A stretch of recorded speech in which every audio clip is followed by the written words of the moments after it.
All right. So in this example, ladies and gentlemen, what I want to do is just kind of remind you of what we talked about, because we've practiced simplifying radical expressions as well as simplifying them to the rational root. And just remember, guys, if we were going to rewrite these, this is the same thing as 8 to the 1/3 power. This is the same thing as 8 to the 1/2 power, right?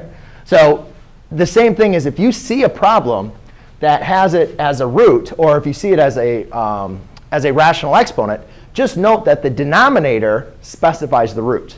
OK? Everybody good with that? Now, there's a couple things that are very important that we need to understand, though, about that.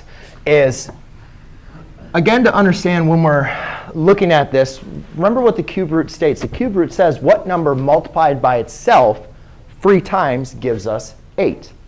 So in this case, we know that 2 times 2 times 2 gives us 8. So the answer to this would be 2. Over here, what number multiplied by itself 3 times gives us -8? Well, that answer is -2 times -2 times -2. Because -2 times -2 is +4, times -2 again is going to be 8. All right? Now, so what I want you guys to understand, something that's very, very important, is that when you're taking the cube root, you can take the cube root of a positive number as well as a negative number. So, I'm sorry, cube root or any odd root. It doesn't matter what the number of it, but if it's odd, you can always take that root of an even or of a positive or a negative number. However, with even roots, so what we're here is a square root, right? What number multiplied by itself twice gives us 8?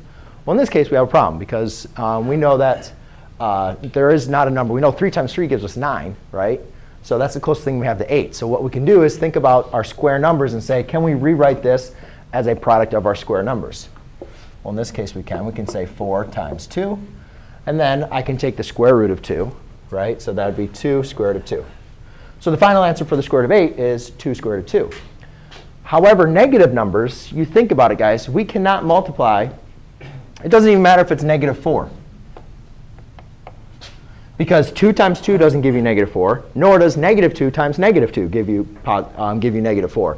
So remember, the square root is the number that's exactly the same. So we have an issue here. So what we're going to do for today is we're going to represent an imaginary unit, which is part of a complex number. So basically what I'm going to do is I'm going to do the same thing I did here. But now I'm going to represent the negative as -1. Christian, you might want to write that down. So rather than trying to take the square root of a negative, that negative number, we know we can take the square root of 4, right? So that's a 2. We can't take the square root of 2, but we can still represent that as square root of 2. So how are we going to take the square root of -1? Well, we can't take the square root of -1 in the real number system. But what we can do is represent it as I, where I is equal to the square root of -1. OK? So